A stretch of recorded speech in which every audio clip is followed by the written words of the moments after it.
been working a great deal on his movement the past few months, and here we go. And McNeely, as advertised, comes right at Mike Tyson. Down goes McNeely. Seconds into the first round.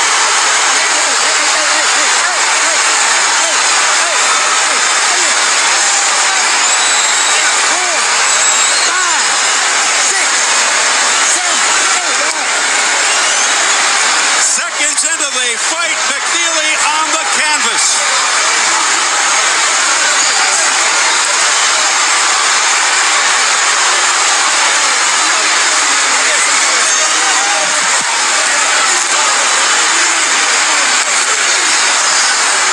With McNeely pounding away, Mike Tyson going to the uppercuts on the inside.